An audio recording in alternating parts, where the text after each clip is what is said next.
Well, hello and welcome again to my Wednesday devotion. That arm that you just seen in the side over there, that's my long-time friend, Graeme. Now, Graeme is the minister of this church here, Corrimal Community Church. And today I wanted to come and talk to Graeme about a few things. I've known Graeme for a very long time, and he does some pretty amazing things, because what I want to talk to us today about is passion, and passion for Jesus. Not the passion of Christ, but the passion for Christ. Now, Graeme, amongst many other things that he does, is a very accomplished songwriter and a musician, plays many instruments. He's helped me out a few times. He actually played at my ordination with a few of my schoolmates, which is great. Graeme has just released this album here. Let me just bring that a bit closer to you. That's Graeme, and that's his good side. They cut the bad side out, which is really good thinking, Graeme, by the way. This is Graeme's, this is just coming off the press now. This is better now. This is a wonderful album, and I encourage you to go on to Amazon or iTunes. Yeah, all distributors to get this. This is some wonderful music. I used Graeme, one of Graeme's songs in the very first service that we did online.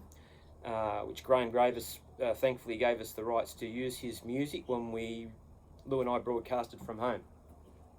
So, among other things of being a recording artist, if you want, Graeme has done a couple of other things as well that's been really interesting, all for the name of Jesus. And one of them, which has been a couple of different events, is he helps out a girl called Chloe Saxby, who you might have heard of, who has an autoimmune disease.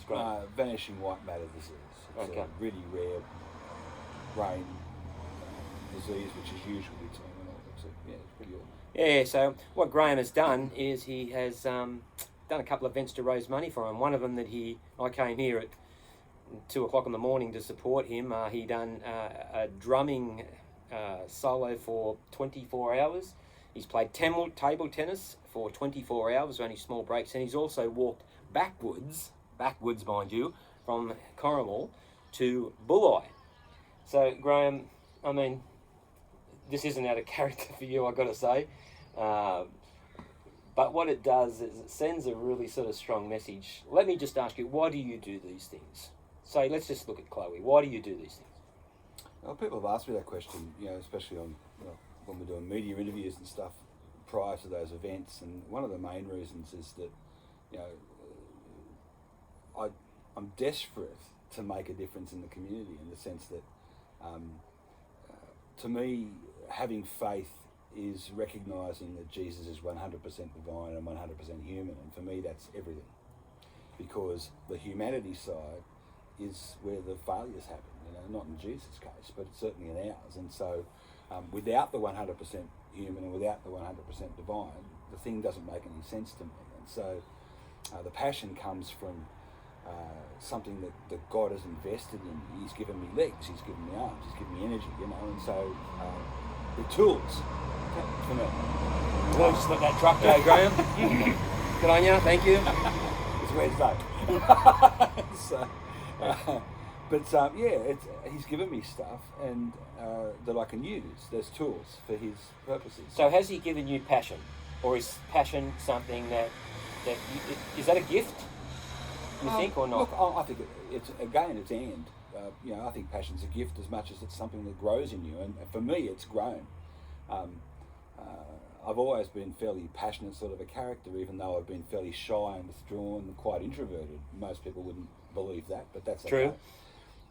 I can tell you a story of my mother discovering that I was something more than she'd ever seen at home, and I was, 30-something at the time, and so she actually asked her friends when she saw me preach at a church one day, who is this guy? I've never met him, and she was in tears, crying about the fact that I was this shy guy that wouldn't go up to a shop on the corner and ask for anything. I'd just go home and tell her I had, because So the passion has grown as I've become more intimate with Jesus, as I've spent time, as I've discovered that if Jesus is seen more clearly, whether it's through the church, whether it's through his people, whether it's through actions of community service like you're talking about now, if people see that, they want to know what that is, because it's more than just humanitarian. There's a relational aspect to it. There's a sense of there's love, there's devotion, and I don't know how to do it any other way, right? That's grown in me as I've become and understood more of who Jesus is. So you'll have passion for Jesus. That's obvious. I know that. We're trying to relay that message to people this morning. Does your passion for Jesus, does it put you in uncomfortable places? Yeah, all the time. And how do in fact, this is a very uncomfortable I know, place, right? I know that is. Yeah. So how do you deal I was with going to say before, the first table tennis marathon I did at Corrimal United. Yeah, there you go. So how do you deal with that? Well, I don't think about it. I just get on with what I know. I want Jesus to be seen. You know, these neighbours here, for example, you know, the things we've done outdoors. I try to bring the stuff that we all are comfortable about indoors, outdoors. I used to say to people, if we're not prepared to worship the Lord on the front porch, then we should stop doing it inside the building, because it's not real. Yeah, it's not who we are. You know, if you love someone, you demonstrate that. And I've made terrible mistakes in my life. You know, in relationships, in life, I've sabotaged stuff. You know, we do all that stuff, but in Jesus, there's a way to have this plumb line, if you like. There's a word we haven't used for a while, or a standard that we should align everything to, right? And for me, that's the thing. That's the key. Is I don't have to sit in this field of trouble or struggle or burden. I can realign, because there's one standard that's worth realigning to, and that's what I've been trying to do. That's what I've been trying to live these last few years. That's what I've been trying to example. That's what I've been trying to teach. So when I walk backwards, it's people notice it. If I walk forwards, who cares? Yeah. you know what I mean? It's a great example.